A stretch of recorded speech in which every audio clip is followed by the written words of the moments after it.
₹265 जो मिल रही है वो सदन में जाकर के ये आपके लिए ₹500 कराने का काम करेंगे। इजाजत के मत कहना चाहता हूं।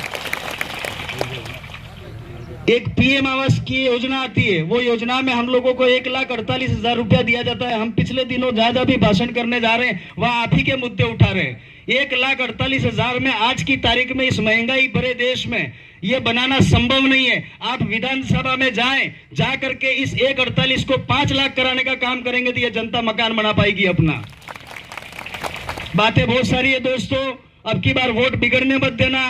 पिछली बार भाई उमेश को हमने मत तो दिया लेकिन उस मात्रा में हम मत नहीं दे पाए, जिसकी वजह से वो भाई चुनाव हार गया और 5 साल हम पीछे हो गए। 10 साल गोपीचंद विधायक रहे। उन गोपीचंद जी के लिए मैं कहना चाहता हूं, उन्होंने एक जगह कहीं बैठे थे और उन्होंने हमारे बीच में एक बात कही, 1 करोड़ रुपया मैंने आशापुरा मंदिर के लिए दिया। मेरे भाई वहां दिया, हमें कोई दुख नहीं है, तो सबका विधायक था। लेकिन मैं इस मंच के माध्यम से कहना चाहता हूं, कुलदेवी भेड़मताई को भी थोड़ा बहुत दे देता तो हम तेरे को वोट जरूर करते अब की बार, ऐसा मेरा कहना है।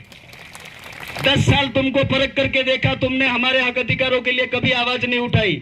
अब की बार आप उमेश भाई को ज्यादा से ज्यादा संख्या में दोगड़ा ब्लॉक जिता करके भेजेंगे, ये मैं आशा और विश्वास रखता हूं। और आने वाले वक्त में हमारे हक अधिकारों की सुरक्षा के लिए आपके बीच में भारत आदिवासी पार्टी काम करती रहेगी।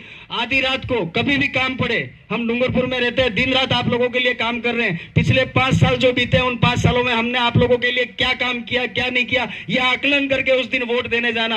काकरी डूंगरी मामला हो, चाहे आपके बच्चों के लिए जमीन सुरक्षित करने का मामला हो, एक बादल महल के पास में 7.5 बीघा जमीन है, वहां पर हम एक शिक्षण संस्थान खोलना चाहते हैं, शिक्षा का हब बनाना चाहते हैं। वो हर कार्यक्रम में मैं कहता हूं, विश्व आदिवासी दिवस के दिन हमने कहा है आने वाले दिनों में ये जीत करके जाएंगे और वहां पे हम फ्री की शिक्षा के लिए हमारे जो भी पीड़ित तबके के लोग हैं उनको हम फ्री शिक्षा देंगे और वहां से हम अच्छे से अच्छा आरएस और आईएएस अफसर निकाल करके भेजेंगे।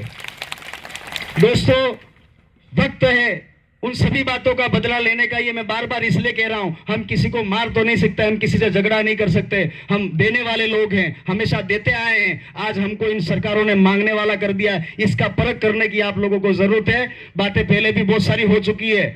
बहुत खुश रहना, अच्छे से रहना, बेटे बेटियों का ख्याल रखना, उनको आगे दिशा और दशा दोनों देना।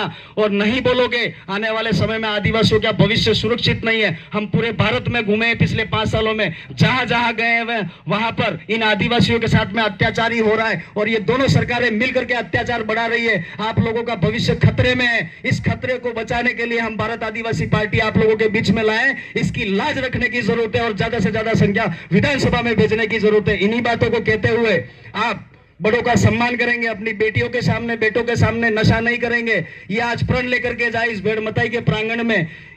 इन्हीं बातों को करते हुए हम फिर मिलेंगे, फिर बातें करेंगे और 3 तारीख को जिस दिन पेटियां खुलेगी उस दिन आपके सबके चेहरे पे खुशी का भाव नजर आएगा, ये मैं आशा और उम्मीद रखता हूं। धन्यवाद। जय जोहार, जय आदिवासी, जय भील प्रदेश।